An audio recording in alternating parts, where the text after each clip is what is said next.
یہ جو لوگوں کو مغالطہ لگا ہے نا، وہ مغالطہ لگا ہے لوگوں کو خطاب سے،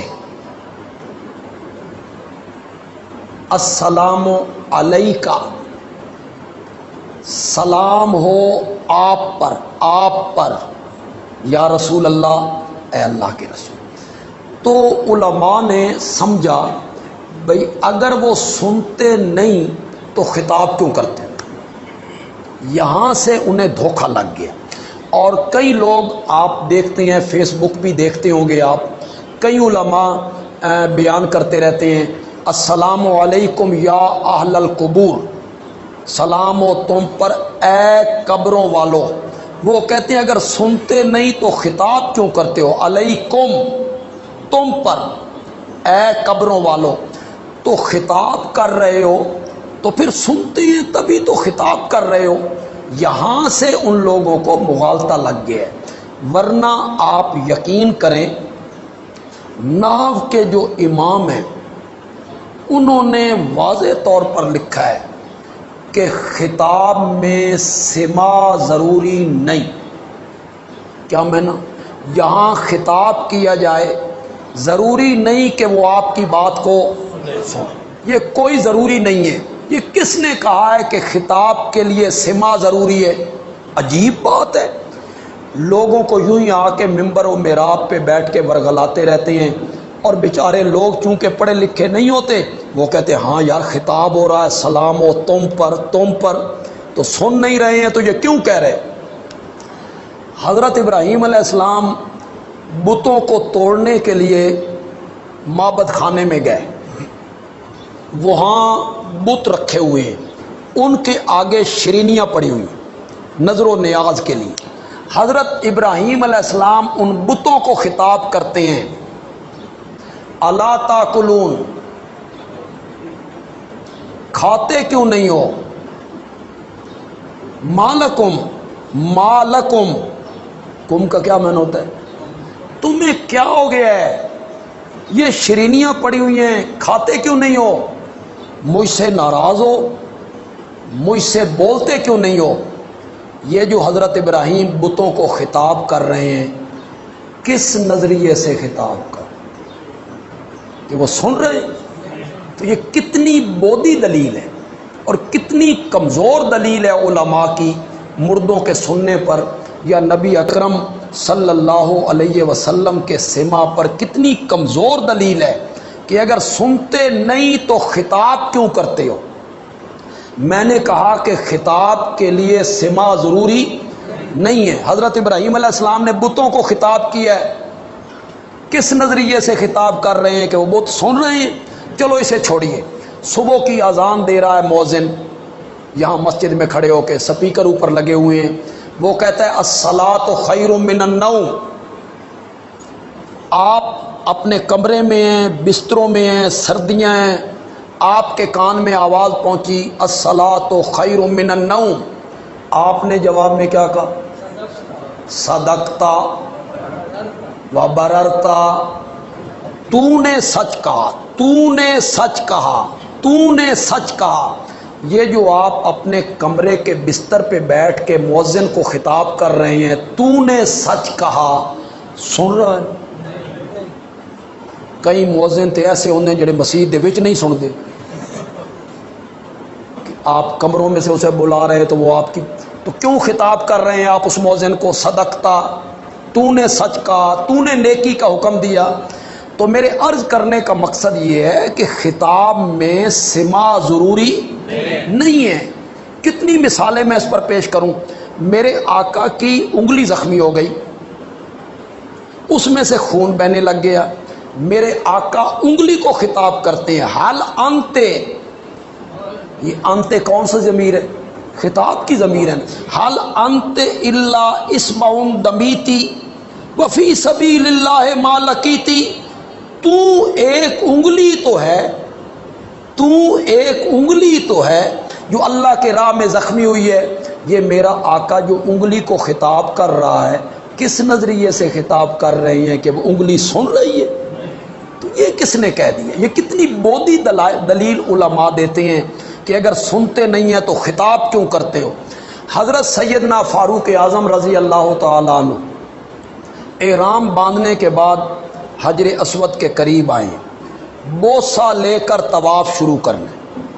اللہ جو لوگ جا رہے ہیں اللہ تمہیں بھی موقع دے بوسہ لینے کا، لیکن اس کی شرط ہے کہ دھکم پیل نہیں کرنا، کسی دوسرے حاجی کو تکلیف ہو نہیں دینی، ورنہ دور سے جو آپ نے استسلام کرنا ہے، ہاتھ یوں کر کے اس کو چوم لینا ہے، اتنا ہی اللہ ثواب دیں گے جتنا بوسہ دینے کا ثواب۔ جب اللہ کے ہاں کمی نہیں ہے، ثواب میں کمی نہیں ہے، دور سے آپ اشارہ کر دیں اور چومنا، دونوں کے ثواب میں کوئی فرق نہیں ہے۔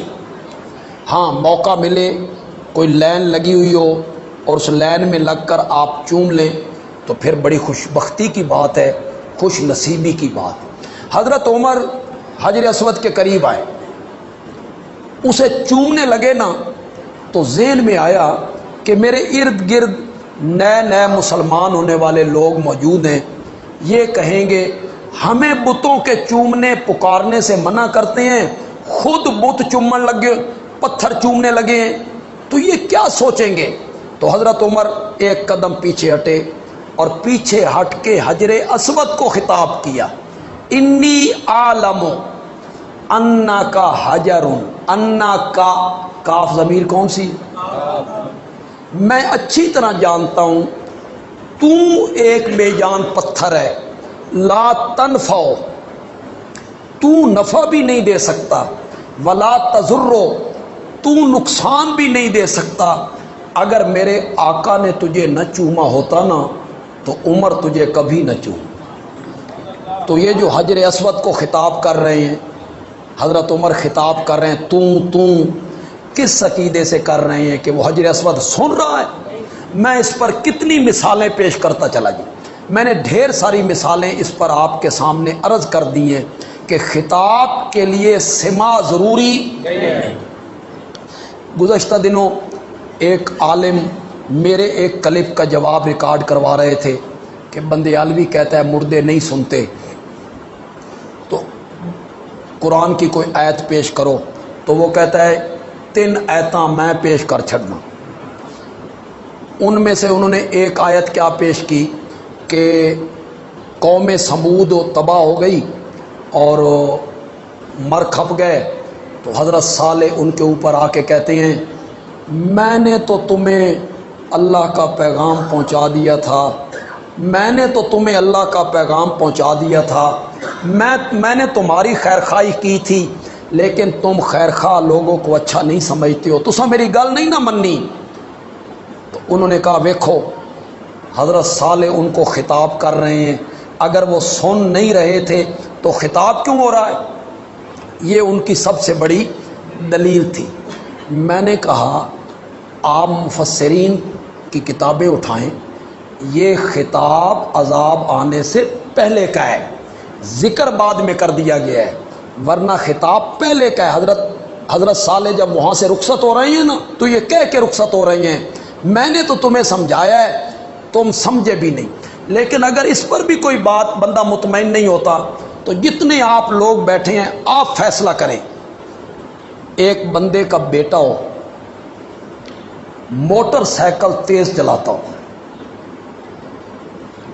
اور باپ اسے منع کرتا ہو کہ پتر ایکسیڈنٹ ایک دن ہوندا، تیز موٹر سائیکل نہ چلایا کر، مر جاؤ گے، زخمی ہو جاؤ گے، ہاتھ بازو ٹوٹ جائیں گے۔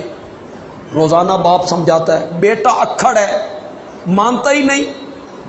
ایک دن ایکسیڈنٹ ہو گیا، بچہ مر گیا، اس کی میت کو اٹھا کے لائے، جب گھر کے سین میں میت رکھی باپ آیا اور باپ نے اس کے سرانے کھڑے ہو کے کہا تین میں آکھدا ہوندا سا نا،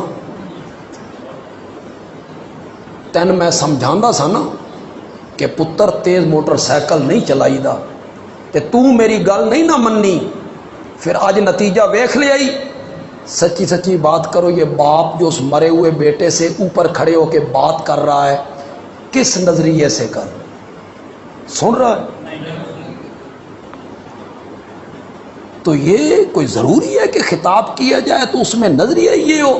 کبھی اظہار افسوس ہوتا ہے، حسرت کا اظہار ہوتا ہے جو بندہ کر دیتا۔ علامہ اقبال نے کوہ ہمالیہ کو خطاب کیا تھا، اے کوہ ہمالیہ، تو جو خطاب کیا تھا تو کوہ ہمالیہ سن رہا تھا۔ شاعر لوگ چاند کو خطاب کرتے رہتے ہیں۔ تو میرے عرض کرنے کا مقصد یہ ہے کہ خطاب کے لیے سما ضروری نہیں ہے، سلام آپ نے عرض کرنا ہے، آپ پر بھی، حضرت ابو بکر پر بھی، حضرت عمر پر بھی، لیکن یہ نظریہ نہیں کہ وہ میرے سلام کو سن رہے ہیں، مجھے دیکھ رہے ہیں، مجھے جواب دے رہے ہیں، یہ نظریہ نہیں۔ جتنی روایات یہ حضرت شیخ القرآن مولانا غلام اللہ خان رحمۃ اللہ علیہ نے جو ان کی تفسیر کا قرآن تھا جسے چھوٹا جواہر القرآن کہتے ہیں، اس میں لکھا حضرت شیخ القرآن نے سورۃ روم پر جتنی روایات نبی اکرم صلی اللہ علیہ وسلم کے عند القبر سلام کے سننے کی ہیں، ان کے اکثر راوی شیعہ ہیں۔ ان میں سے اکثر روایتوں کے راوی کون ہیں؟ یہ حضرت شیخ القرآن رحمۃ اللہ علیہ نے لکھا ہے۔ تو وہ سب موضوع روایتیں، کوئی روایت آپ کے سامنے بندہ پیش کرے وہ موضوع روایتیں ہوں گی، من گھڑت روایتیں ہوں گی، کوئی صحیح روایت سننے کی نہیں ہے۔ اللہ کے قرآن نے برملا کہا انک لا تسمع الموتى وما انت بمسمع من فی القبور، میرے پیغمبر آپ الموتى کو سنا نہیں سکتے۔ الموتى الف لام استغراق کا ہے، الموتى۔ مولانا سرفراز خان صاحب صفدر نے اپنی کسی کتاب میں لکھا کہ نبی اکرم صلی اللہ علیہ وسلم بھی الموتى میں شامل ہیں، الموتى میں شامل ہیں، اور قرآن کہتا ہے انک لا تسمع الموتى، تو سلام آپ نے عرض کرنا ہے۔